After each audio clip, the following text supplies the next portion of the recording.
Class क्षितिज का chapter करने जा रहे हैं हम 7। इसका नाम है साखियाँ या पद। कबीर। कबीर के बारे में एक चीज़ जान लो। कबीर जो है हमारे भारत के बहुत बड़े कवियों में से एक, या भक्ति मार्ग में चलने वाले बहुत बड़े कवियों में से एक हैं। उनका जन्म 1398 या 1398 में काशी में हुआ था। कहाँ? काशी में हुआ था। और उनकी मृत्यु मगर में 1518 में हुई थी। ठीक, अच्छा देखो बेटा, इनका सबसे पहला क्या है? मान सरोवर सुभर जल, हंसा केली कराही, मुक्ताफल मुक्ता चुगे, उब उड़ी अनंत न जाही। इसका मतलब है बेटा कि मान सरोवर नाम के जल में जो हंस है वो खेलता है और मोती चुगता है। अब वो कहीं उड़कर जाना चाहता नहीं। इसका मतलब है जब आप परम सत्य को प्राप्त कर लेते हैं, असली भगवान को प्राप्त कर लेते हैं, तो फिर आपको कहीं और जाने की ज़रूरत नहीं पड़ती, ना आप इधर उधर कहीं भटकते नहीं हैं। और ये बेटा कब प्राप्त कर सकते हैं? तो कबीर इसके बारे में कहते हैं कि आप तभी इसको प्राप्त कर सकते हैं जब आप भेद और मतभेद और घमंड से ऊंचे उठ जाएं। ठीक, इसका मतलब जब आप भेद ना करें धर्मों के बीच में और सब लोगों को समान देखें, तब इसको आप प्राप्त कर सकते हैं। सेकंड क्या है भाई?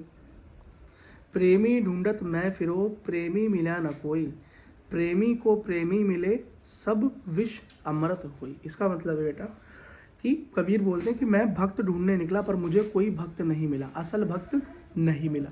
कोई कहता है कि मैं इसका भक्त हूँ, कोई कहता है मैं इस धर्म का भक्त हूँ, लेकिन कोई प्रेमी असली नहीं मिला। असली प्रेमी कौन है?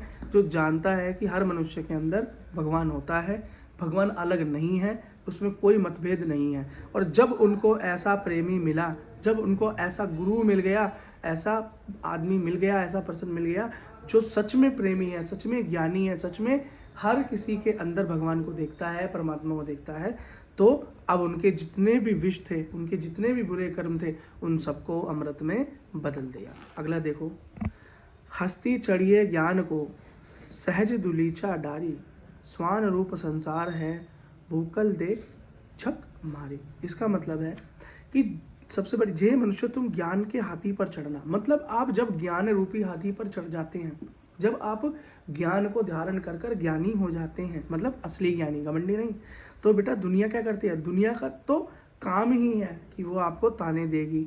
कुत्ते की समान माना है उसने संसार को कि कुत्ते की तरह आपको भौंकेगी, आपको रोकेगी।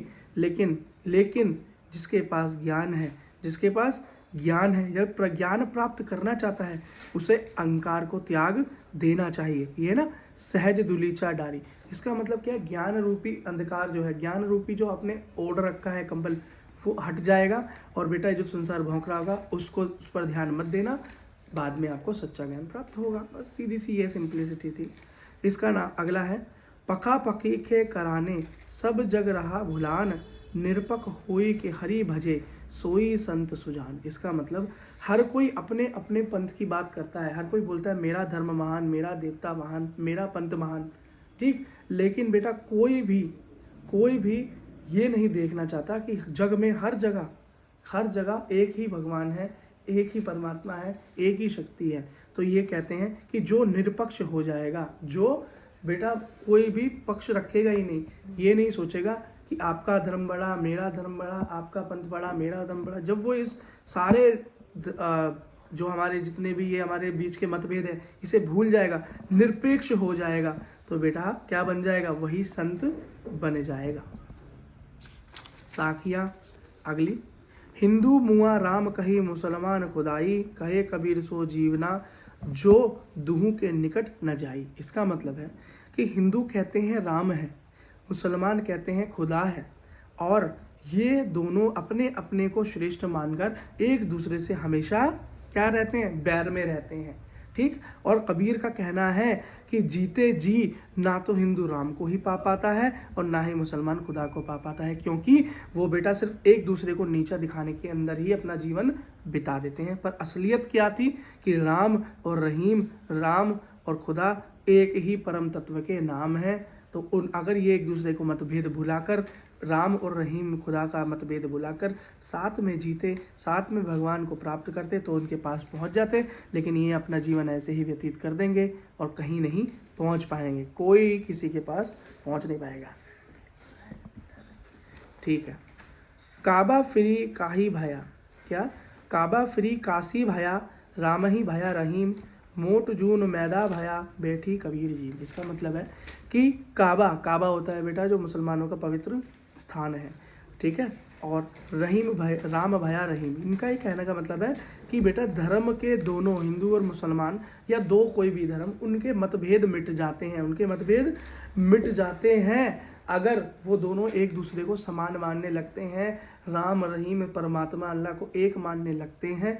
तो बेटा दोनों तरफ से जब ये बात होती है तो ये एंड निकलता है कि दोनों का भेद मिट जाता है, अंतर मिट जाता है। और जो मोटा चून था, मतलब आटा मोटा होता है, उसको और बारीक पीस दो तो वो मैदा हो जाता है। तो क्या हो जाता है, जो मोटा चून था, आधा था, दोनों का मतभेद था, वो बेटा पिसकर क्या बन गया, वो बसकर बेटा बन गया आपका मैदा। और बैठकर कबीर ने जीमा, मतलब दोनों के यहाँ पर अब कोई अंतर रहा ही नहीं। अगला, ऊंचे कुल की जानिए जो करी उच ना होई, सुबरन कलश सुरा भरा साधु निंदा हुई। इसका मतलब है बेटा कि ऊंचे कुल में पैदा होने से अगर आप ऊंचे नहीं हो जाते, अगर आपके काम नीचे हैं, करनी ऊंच ना हुई, अगर आपके काम ऊंचे नहीं हैं तो ऊंचा कुल में पैदा होने के बाद भी आपके लोग बुराई करेंगे। सुबरन कलम सुरा भई साधु निंदा सोई। तो साधु भी अगर बुरा काम करता है तो उसकी निंदा होती है। तो ऊंचे कुल का कोई फायदा नहीं है, आपके काम ऊंचे होने चाहिए, ठीक है।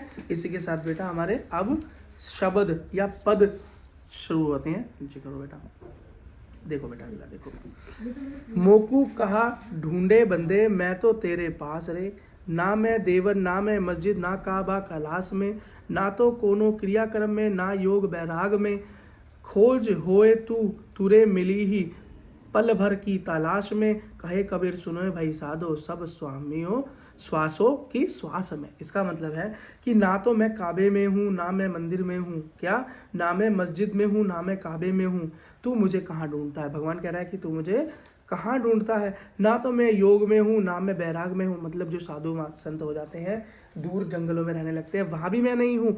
जो मुझे पाना चाहता है वो तो मुझे पल भर में ही पा सकता है, क्योंकि बेटा मैं तो हमेशा तुम्हारे पास हूँ, मैं तो लोगों की हर सांस में हूँ। अगर मुझे ढूंढना है तो अपने अंदर ही ढूंढ, बाहर भटकने की जरूरत नहीं है। अगला, संतो भाई आई ज्ञान की आंधी रे, क्या संतो भाई आई ज्ञान की आंधी रे, भ्रम की टाटी सबे उड़ाई माया रही ना बांधी, हित चित की द्वि धनु गिराही मोहो बलिंडा टूटा, तृष्णा छानी पानी घर ऊपरी कुबदी या भांडा फूटा, जाग जुगीत कनिक साधो निर्चू चुने न पानी, कूण पकट काया का निष्कय हरि की गति सब जानी, आंधी पीछे जो जल बूढ़ा प्रेम हरे जन भीनो, कहे कबीर भान के प्रगटे उदित भयातन तम खीना। इसका मतलब है बेटा जब ज्ञान की आंधी आती है तो भ्रम की टांटी उड़ जाती है। मतलब भ्रम का, जब ज्ञान आता है तो भ्रम, जो आपके झूठे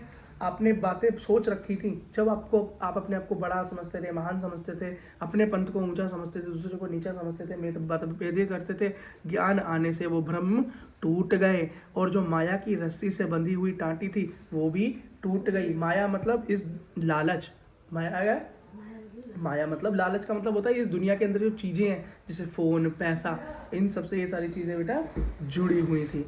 अगला देखो, ठीक है, अगला देखो बेटा, ये कहता है तृष्णा रूपी छप्पर का मुख अनार मोही रूपी बहेड़, मतलब कि भीन हो गया, टूट गया। ये कहता है जो छप्पर बना हुआ था, किसका, तृष्णा का छप्पर था, तृष्णा का जो छप्पर था। तृष्णा क्या होती है बेटा, इसका मतलब होता है किसी के प्रति मोह, या मोह किसी के प्रति बहुत लगाव होना, वो भी टूट गया, वो भी ज्ञान आने से टूट गया। आपको लगा था ना ये मेरा है वो मेरा है, जैसे अर्जुन को लगा था कि ये तो मेरे बड़े हैं, मेरा भाई है, मैं इनके साथ युद्ध कैसे करूं।